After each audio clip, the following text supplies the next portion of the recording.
Thank you. Well, good afternoon, everybody.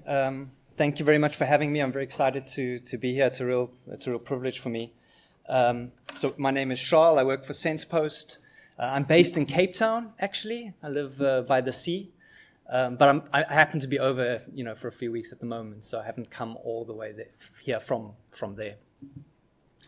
I want to kick off today and just kind of tell you what I'm going to say right up front, so that you've got it, and then you can decide if you want to stick around for the next hour or not. But please stick around. Oh, and by the way, if you decide at the end of this that I'm not a moron, then also please, that's my Twitter handle. Follow me on Twitter. We can stay in touch. So the bottom line is this. I was listening to this Radiolab podcast in the car the other day, and they're talking about this technology, this real-time facial reenactment. Has anybody come across this? Face-to-Face is the project that some people have, right? It's an academic project. It's mind-blowing. They found a way using a video model of somebody talking to map facial expressions from one person onto this video model in real time over a wire. So literally the guy in the front in this video is like remote controlling the face of Donald Trump in the video behind. And he can make all kinds of weird facial expressions, and then Donald Trump makes those same facial expressions, but using like literally his face.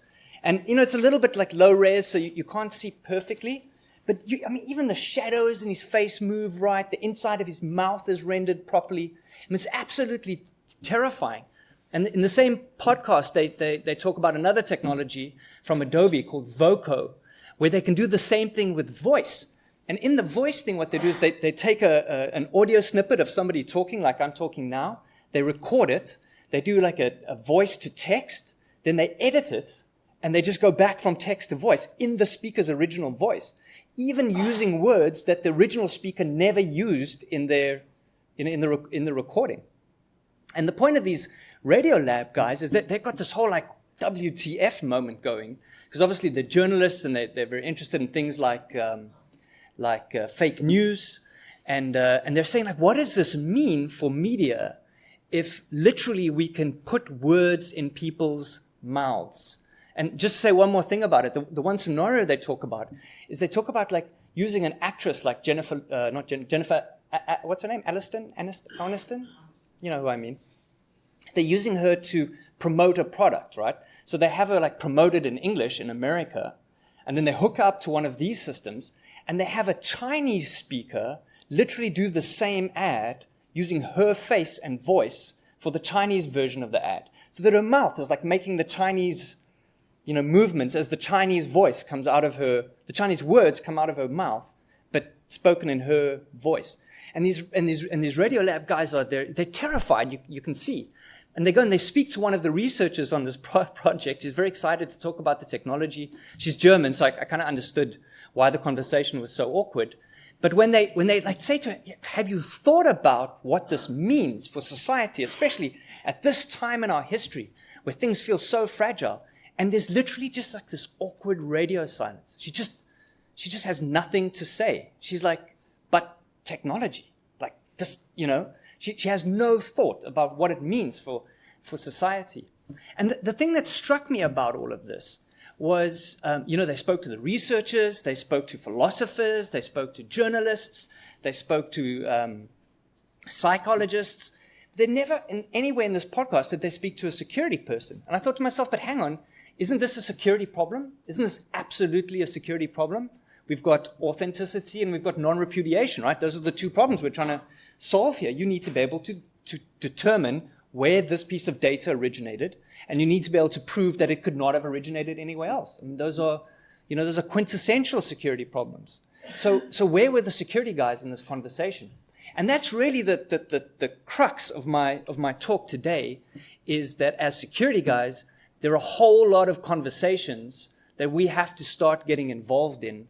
And in order to get involved in those kinds of conversations, we maybe need to think a little bit differently about how we do things, about what our role is in the world that we live in. And I just sat in what was his first name? Ian Trump's presentation, and it was really good. And he touches on a lot of the same things. that I touched on. And one of the things, of course, that he talks about, which is just a story that I want to remind you guys of, which I think is kind of common. It's a frequently told story now, but I just want to rehash it to give a bit of context to my presentation. And it's a story of Donald Trump, not Ian Trump, but Ian's distant cousin being elected.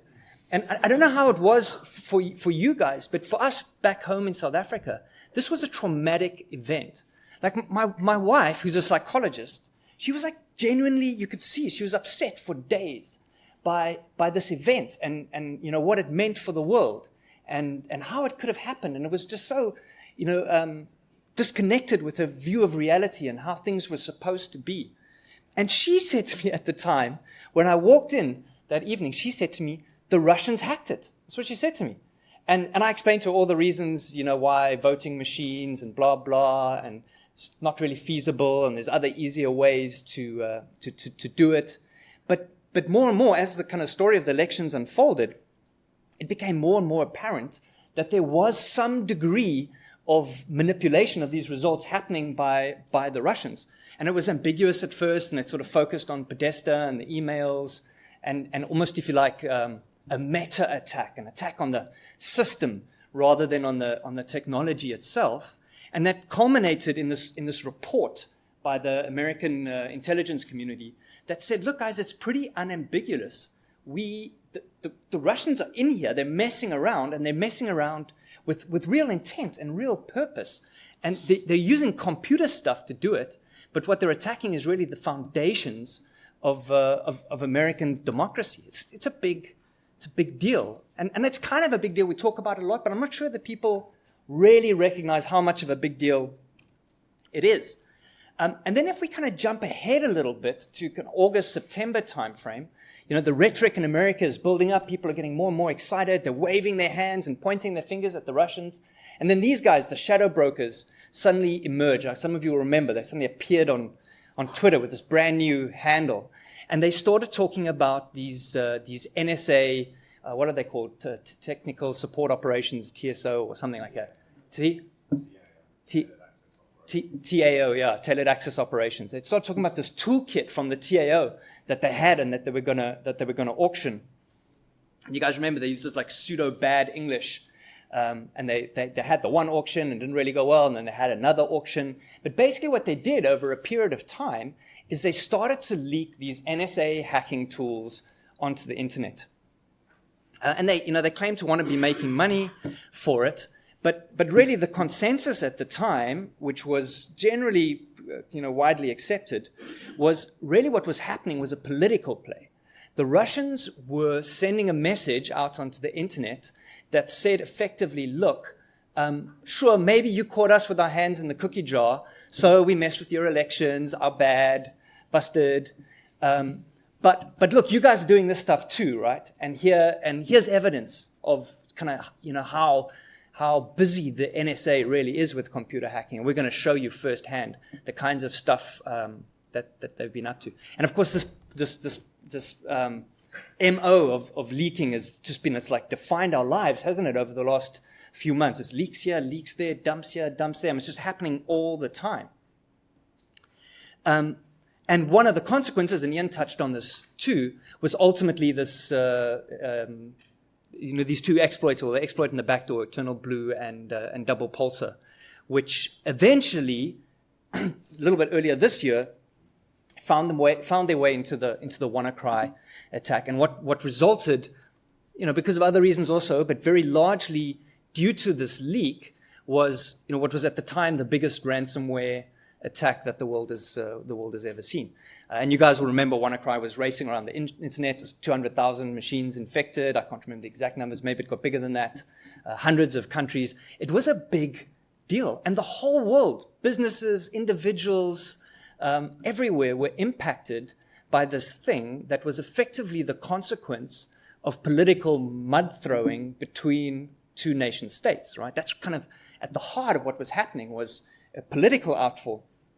And of course, when that happened, the Russians couldn't help themselves anymore. It was all too good, and they repurposed the kind of WannaCry stuff. They did it a little bit better, and what resulted was then Petya, which of course was not as big in scope as WannaCry, but in terms of its political implications was potentially even a bigger deal, because what we saw was really quite a focused act of political violence by one country on another country. So why do we talk about this? Why is all of this important? Why is everyone kind of hammering on about this incident? And the reason is because everybody loves bagels. And more specifically, the Danes love bagels. Okay, it's not bagels, it's rye bread. But this quote is from an article that came out, I think, just yesterday, that talks about the impact of NotPetya on the shipping line Maersk. Ian pointed out, Maersk estimates that they would have lost by the end of this somewhere between $350 and $400 million. That's one victim. But what this article says is that in Denmark, there are disgruntled Slavs walking around going, I can't get my rye bread. And I can't get my rye bread because they can't bring it to me. And they can't bring it to me because some guys messed with computers. And so what you're seeing is, on the one hand, a story that starts with kind of political nation-on-nation, as I said, mudslinging, takes form in technology that's developed by nation-states, really to fulfill nation-state strategic goals, and then explodes out onto the internet and affects whether people can get their bagels or not, right? It's hitting us in the real world, not just in terms of the money that Maersk will lose, but like literally in terms of what you get to eat for breakfast. So there's this leak. And what's happening in the government space, particularly around cyber warfare, but I think the point is much larger than this, is affecting what happens in the civilian space, because ultimately, we all live on the same internet. I'm going to be telling a lot of stories today, so you'll see there's a bit of a theme. And what I want to point out about this idea of things leaking is that it's not just about the technology. It's not just about Eternal Blue and the code and the exploits. What we're talking about is a systemic kind of spiral of escalation that kind of has these four main points. And you'll see this theme coming out of my presentation a lot. The first is that governments have nation-state priorities, particularly around cyber war, so nation on nation, but also in the realm of law enforcement. Right? They want to do things. They want to counter terror. They want to arrest bad guys. They want to mess with their neighbors in a way that outweighs kind of normal paradigms for people who operate in the commercial space. What that means specifically is that they bring more money to it than we can generally imagine. What that leads us to a kind of a professionalization, right? So the US needs people who can do this. And they train people. And I know because our company makes, at one point our biggest client was the US DoD, was telling us, we want to train guys in cyber. We need our guys to get more cybered up. And so these professionals start finding their way into various fields of operations across governments worldwide. And then, of course, what they need is tools. They need a way to do the cyber stuff that they need to do, and that's where things like Eternal Blue came from. And what that in turn does is it drives what I would call the industrialization of the offensive cyber market. Right?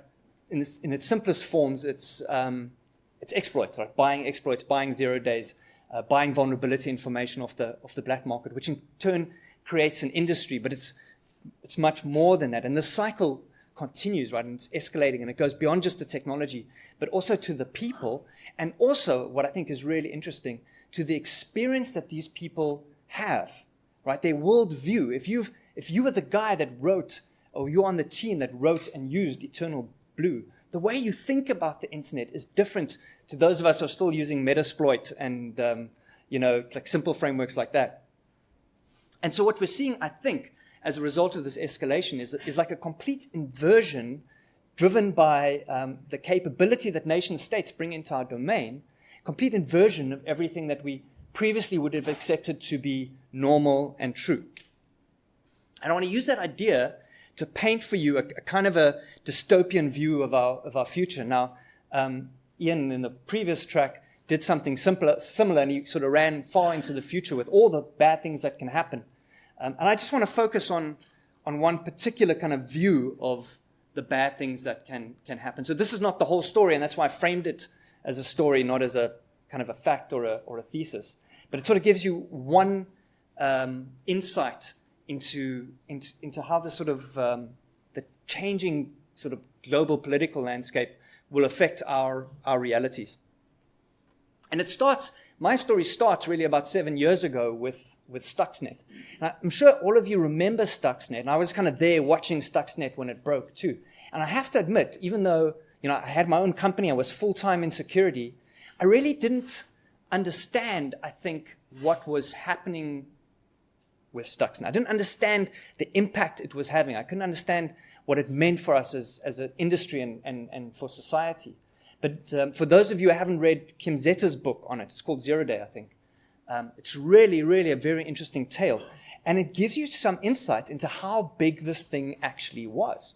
The NSA had a lab somewhere in Maryland where they used their intelligence sources to figure out what kind of uranium centrifuges the Iranians were using. They bought those things, they set them up in an actual lab, and then guys were writing the PLC code that would kind of spin these things out of control. I don't know if you remember how it worked, but it was really quite sophisticated. They would monitor the PLCs for 6 weeks and gather telemetry on how their normal operations looked. And then they would play that telemetry back to the control systems while simultaneously but randomly changing the speed at which these things operated. So if you were an engineer sitting in one of these enrichment farms, you'd be seeing normal data coming kind of from your telemetry systems, but these centrifuges would be doing all kinds of weird things. And then for a while, they'd stop doing weird things again and just act normal. And just when you thought, the world everything was right again, they would start acting weird again.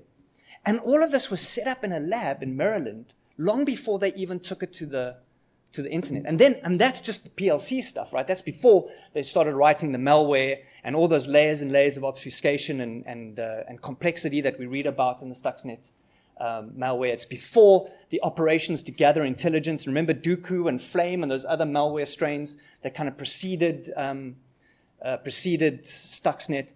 Aside from all of that stuff, eventually someone was coding the stuff on a PLC.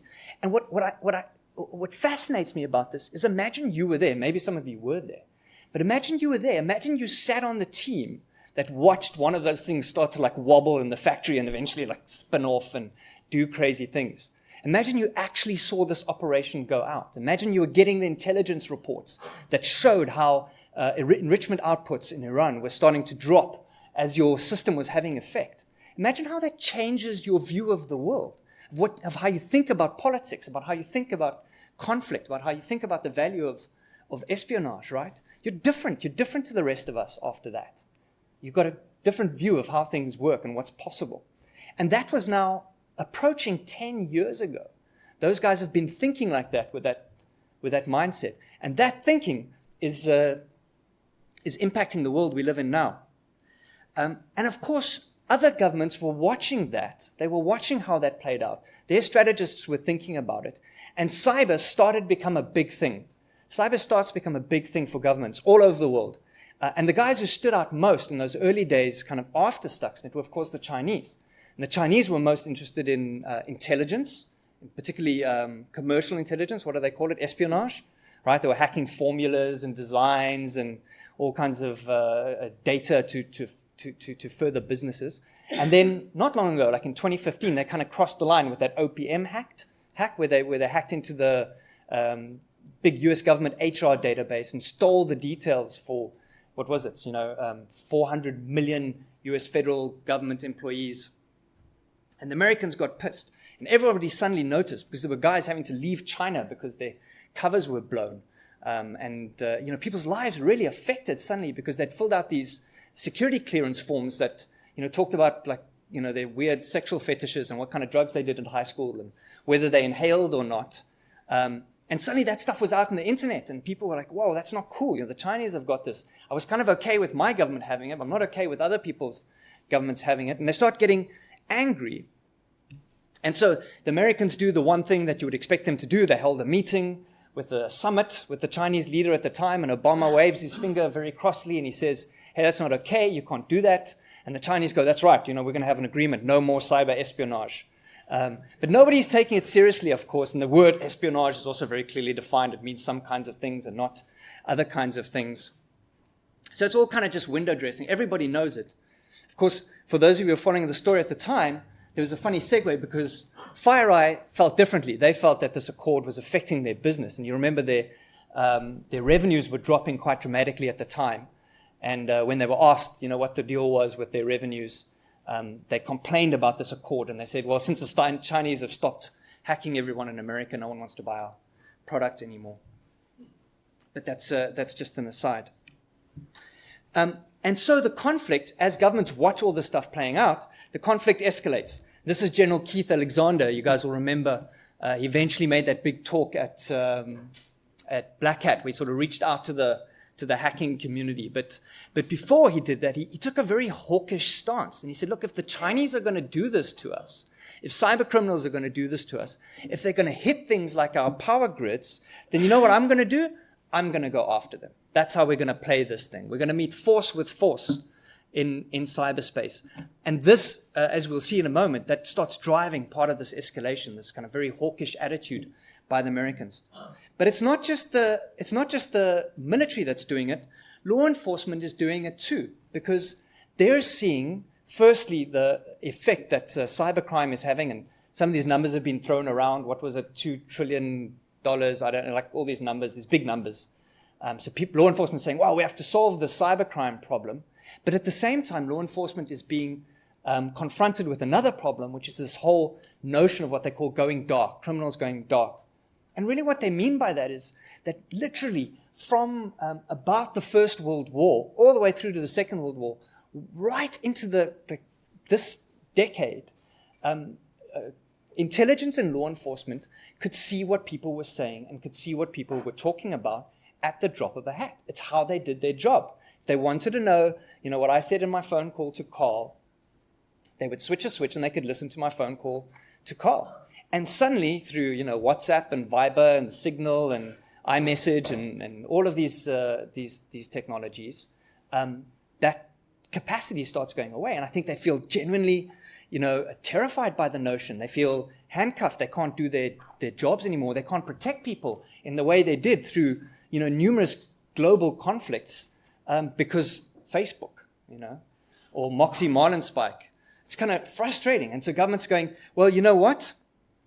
We're gonna fight fire with fire here too.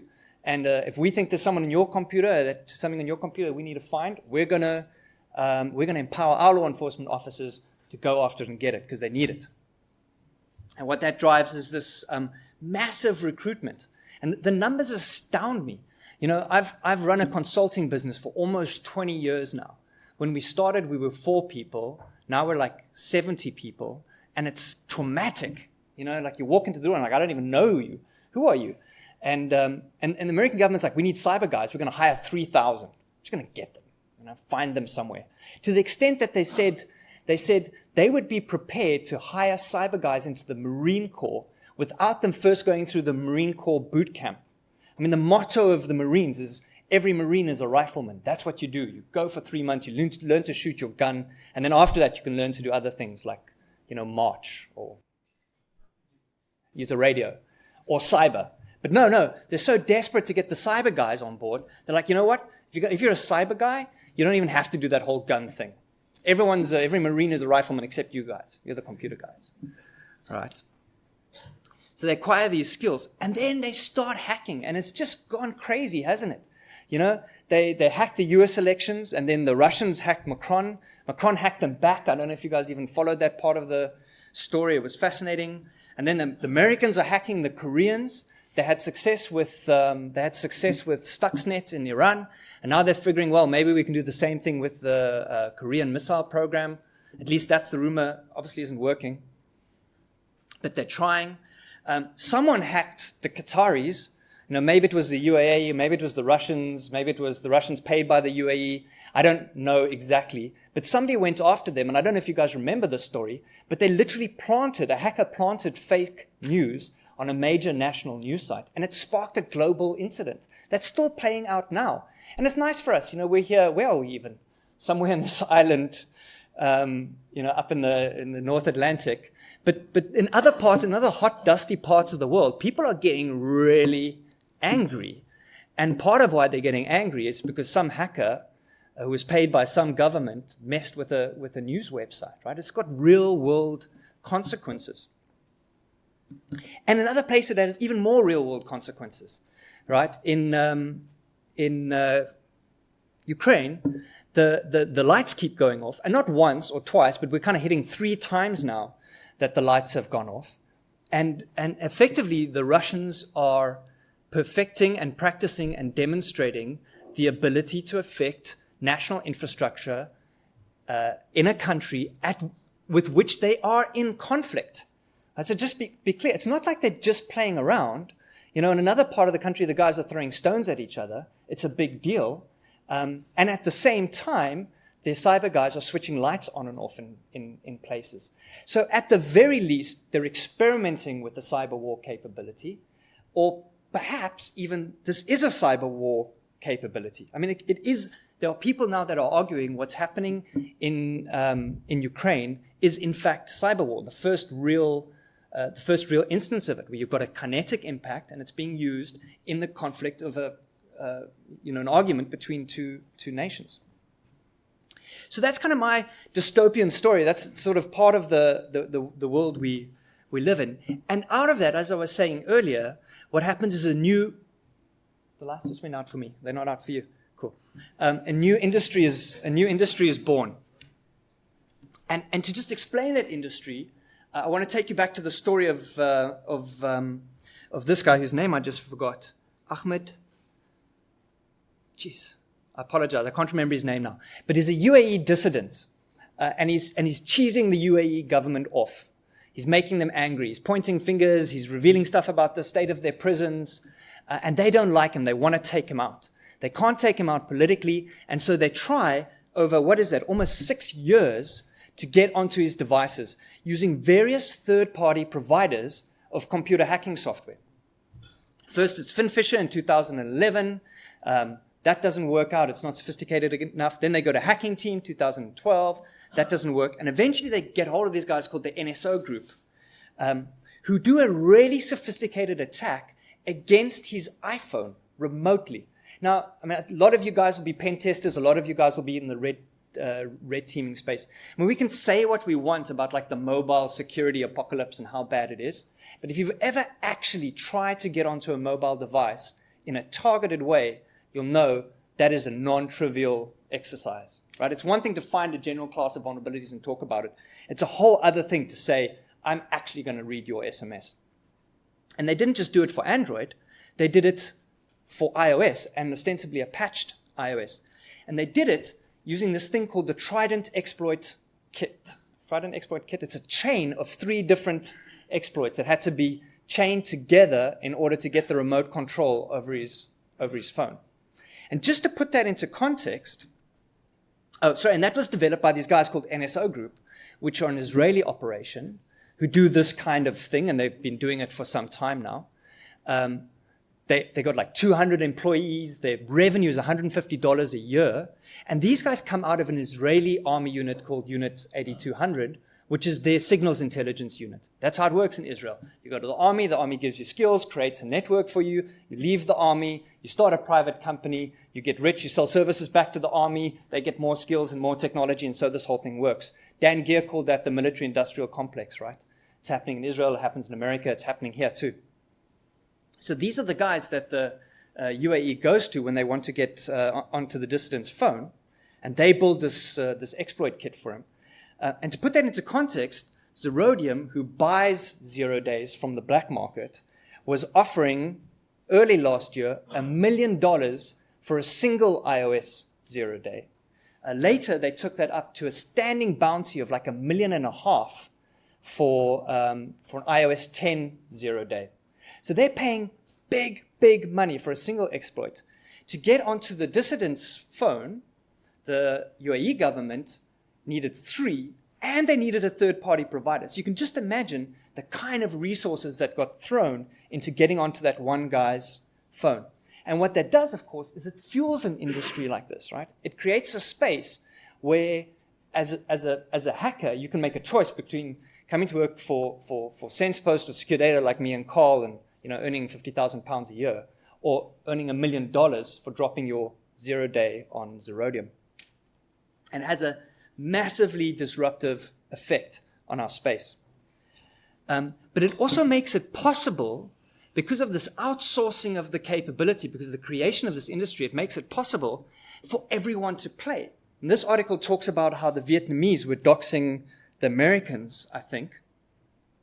And I don't think it's that an important story, but it reminded me of something that I felt very passionate about coming from South Africa, because South Africa is a third world country. We call ourselves developing, which is a nice way of putting it.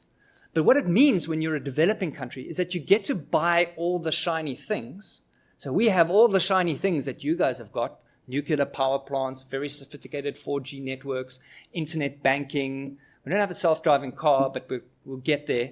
We've got all of those things. We just don't know how to use them so good, and we can't make any of our own.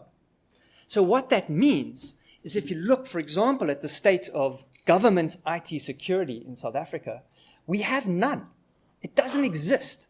I don't even know where we would begin to look for compromise within South African government networks, let alone power stations, transport networks, factories, dams.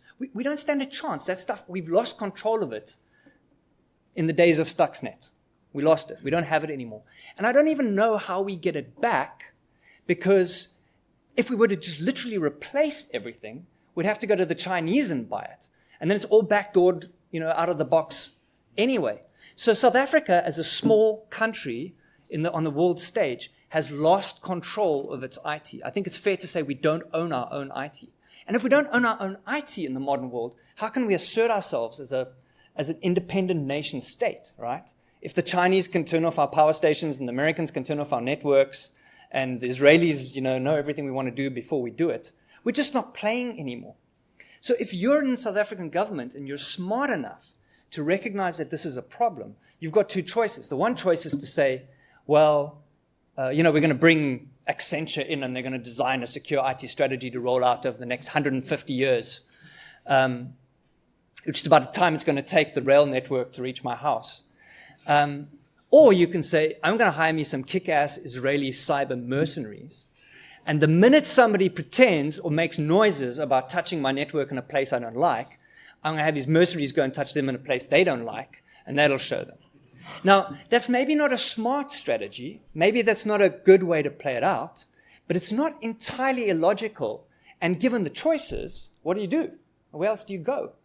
And I think we're starting to see that kind of dynamic. And the spiral that I spoke about earlier is feeding that, because now a nation state like South Africa, who could never secure their own networks, can spin up an offensive capability in a very short amount of time and at a relatively low price. And while governments are doing all of this, of course, the cybercrime industry is also not standing still. Forgive the complex graphs, but they're not supposed to be complicated. They really just show two correlations. The top one shows that how, as spam, the volumes of spam and interest in spam decreased over the last, 10 years or so, interest in ransomware grew. And basically what it demonstrates is that as spam stopped making money for bad guys, spam stopped working as a way of producing revenue, things went quiet for a little while, and then eventually they discovered ransomware. And ransomware is now growing as a way for bad guys to make money, because the bad guys are always going to want to make money, right? That's what they do. And the other correlation you see at the bottom is how the interest in ransomware grew at about the same time that the interest in cryptocurrencies grew. So what these two graphs do is they in a short way, tell a long story about an industry that used to make money through one form of cybercrime, which was spam, lost that way of making money because of things that happen on the internet that I won't bore you with now, went searching for other ways, suddenly discovered cryptocurrencies, and cryptocurrencies created this whole new potentially new revenue stream for them. And the result of those two trends together, militarization on the one hand and adaptation by cybercrime to new technologies, creates this chain that ultimately resulted in WannaCry. So you've got a cybercrime industry that's looking for ways to make revenue. You've got cryptocurrencies that change the way bad guys can monetize what they do. You've got governments fueling this massive escalation in technology and hacking technology and skills. And what comes out in the end is some kind of weird Frankenstein-esque love child between the two things, which is what WannaCry and then ultimately not Petya was. And I guess my point with this is to say this is not a technology thing. This is the function of two very big trends in society that are creating these symptoms that we ultimately see. And as we said earlier, in the end, what resulted was WannaCry. And WannaCry was front page news. And the reason I say that is because it's now things that affect people who go to hospital. It's stories that my mom and your aunt hear about are being shaped by these trends. And the result of all of that is that people get scared, right? They don't understand. They feel overwhelmed by, dark forces, Israeli hackers and Russian cyber criminals, and technologies that came from the NSA, 0 days. And I'm not just talking about like my mom getting scared. I'm talking about us getting scared. Because when I talk to my customers, how do you advise them to defend themselves against a capability that's emerging from these two massive social movements, right? The guy's he's got a budget. He's got 200,000 quid he can spend in a year. On the other hand, it's like NSA, GRU, the Israelis. What do you do, right? It's terrifying. So people don't understand, how are we going to protect ourselves against this? What do we do in the face of these massively overwhelming odds? And governments, of course, have a view on that. What they say is, well, what we've got to do is we've got to government more. You, the people, in the face of these overwhelming odds, cannot possibly protect yourselves. You're too small. It would be like asking you to protect yourself against this missile that the Koreans are building. You can protect yourself against a guy who hits you on the head with a hammer and steals your phone, maybe. Even then, you'd go to the police, right, when he does. But how are you ever going to protect yourself against the North Korean ICMB? You can't do it. So we have to do it. We, the government, have to do it. And so they're going to throw up a big firewall around the UK that's going to protect us all against, these nasty things. I'm not saying that's a bad idea, incidentally. It may be a good idea, but it's a massive shift. It's a significant change in the way the internet works, in the role that the internet plays in our society. And the guys who are doing it is GCHQ. It's the guys with the big boots, They wear hats, helmets, and they carry guns. They're not, this is not Mark Zuckerberg anymore. This is these guys are badass. And they're like, don't worry, ma'am. I got this. So governments step in and they say, and the message that's increasingly being spoken about is this government has to solve this problem now, right? Because you can't. The next thing that happens, and I think this is pretty logical, is we say to ourselves, well, if I'm a business and my job is to protect, 5,000 desktops with a little bit of email and some Word documents, on the one end is the North Koreans with the ICMBs. On the other end is the GCHQ stepping in and saying, I've got this. The logical thing for me as a business to say then is, look, what I really want for my business is not cybersecurity. What I really want for my business is risk management, right? I want to know what is my potential downside if something really bad happens. I don't really care if it's a Russian hacker or a North Korean, cyber army guy. What I really care about is I want stability and predictability, and I want things to stay inside a budget. So if the government is taking care of all the cyber, what I'm going to do is I'm going to buy insurance. And the insurance will cover me for my residual risk. And what the government will do is they'll say, look, here are some standards that you must comply with in order to qualify for this insurance. And what we'll get is compliance-driven security, right? Where people say, I have to check these 10 boxes. And if I check these 10 boxes, I qualify for my insurance. And if I qualify for my insurance, I know what my risk is. And actually, as a business, I'm pretty happy, and the government takes care of the rest. And this guy, this Ed Perlmutter, a bit random, the photo, he's an American congressman from Colorado, who's tabling a proposal exactly like this in the States, where in fact American businesses who comply with a certain set of cybersecurity standards get to offset their insurance costs against their taxes. So there's an incentive for them to do it. And for those of you who've been through things like PCI and ISO, all those different ISO 2700 standards, et cetera, what you'll notice is that those standards generally don't make security better. They just kind of manage it down to the lowest common denominator. Right? The goal becomes compliance, not security. And that's probably what these kinds of initiatives will do. And again, I'm not saying that's good or it's bad, but I think it's a significant trend. And it's something we need to very carefully think about because I think it's going to change the way things work. And of course, when governments get involved, it's very quick for things to go wrong. And of course, we're dealing with governments now that are also scared. They're also scared of what it means. The South African government is scared about what the Chinese can do to their email. I mean, what if our president can't YouTube just during parliamentary meetings? It would be catastrophic. And he wants to check his Twitter hits. How many likes did I get? It's important, right? They don't want it to happen. But also, they're very scared of this whole going dark thing. And so governments start to assert themselves. And we're seeing this play out in the face of things like the battle between the FBI and Apple. And really what the FBI is saying to tech companies like Apple and others is, guys, somewhere, somehow, you have to let us look at this data.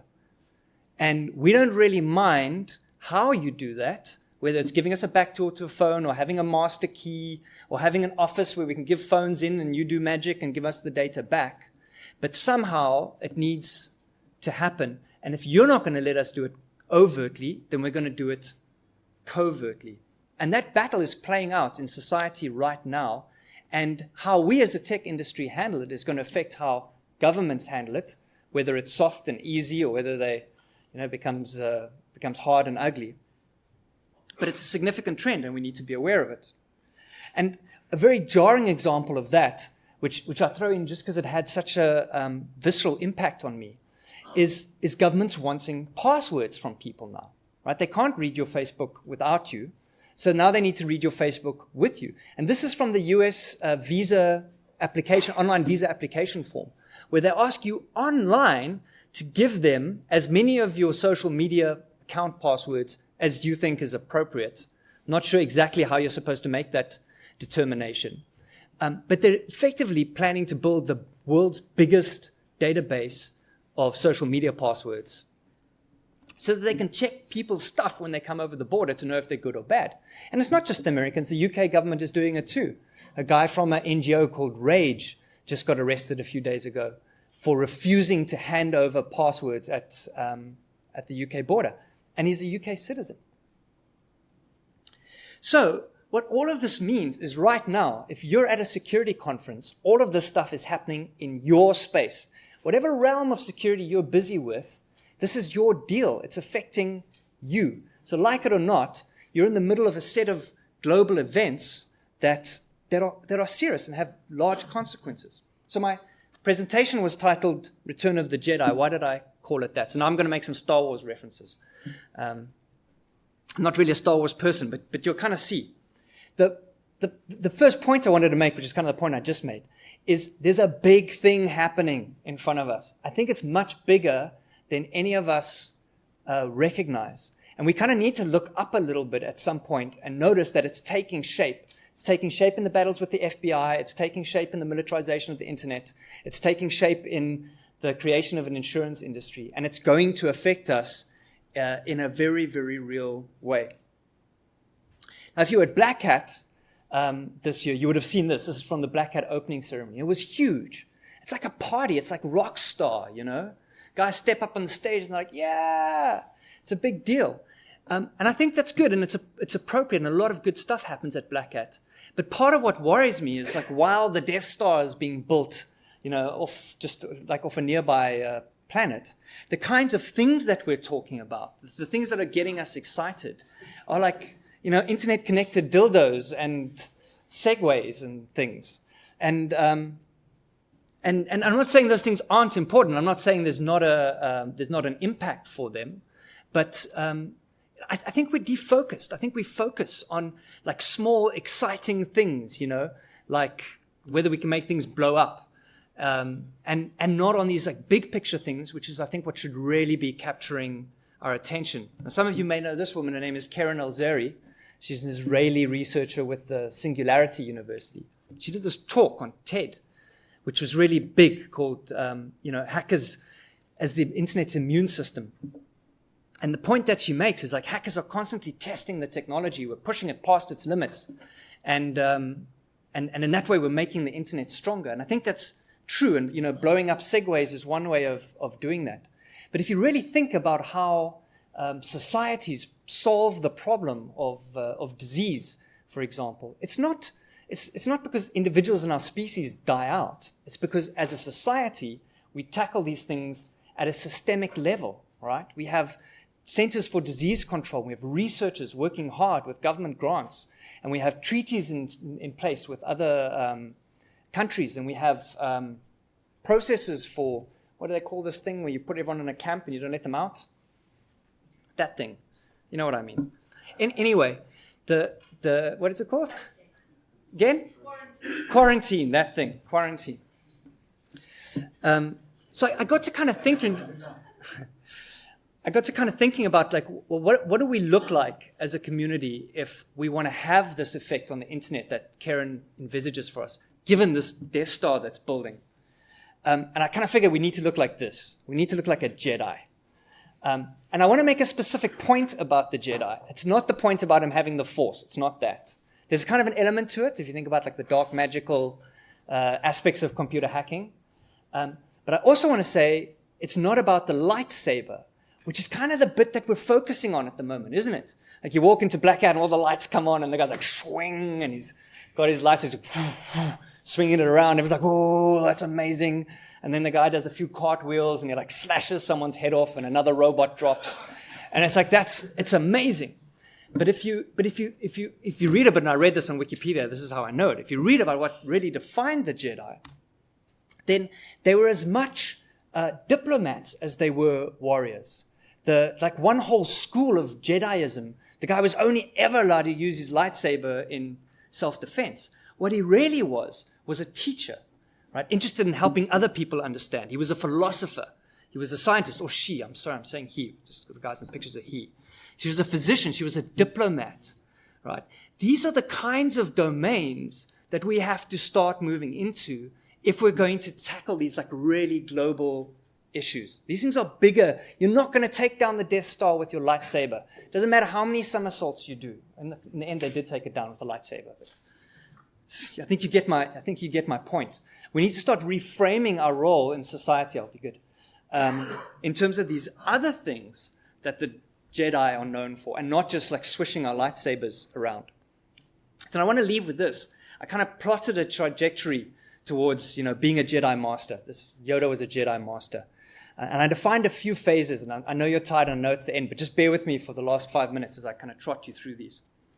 The first phase of maturity, of development, I think, is what I would call performance. That's when you're good at your job. That's the lightsaber bit.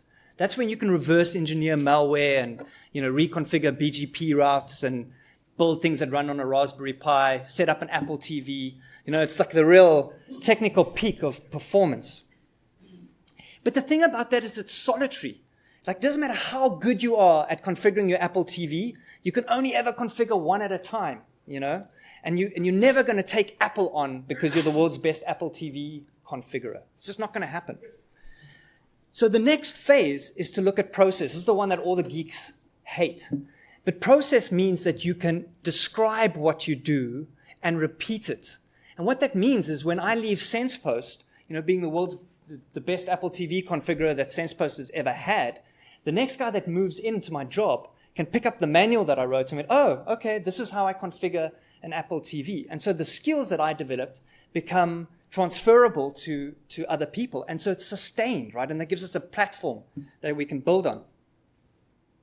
After that, what we need to do is look at people. And this is like almost the most important one. And conferences like this really speak to this point. If you can communicate what you do, if you can transfer knowledge and skill and even passion to other people, we start having the same effect that the militarization had in terms of the like wow experience that the Stuxnet authors had, right? It's like infect other people with what you know, what you love, what you care about, how you do it. Share knowledge, share skill. Because what happens then is you have a force multiplier. Now you don't just have one guy with a lightsaber, you've got 100 guys with a lightsaber, and you're starting to affect the Death Star. The next thing I think we need is to understand purpose. And what I mean by that is actually very simple. It means understanding the why of security and not just the what of it. Security needs to exist for a purpose, right? It's either to make businesses successful or to make governments work or to ensure free societies or to support democracy. It doesn't really matter, but you have to understand the fundamental purpose that security supports and be able to speak that language. We often hear people talking about like taking security into the boardroom, speaking the language of business. That's a clear example of that, and we're failing at that as a society. We're not even getting that right.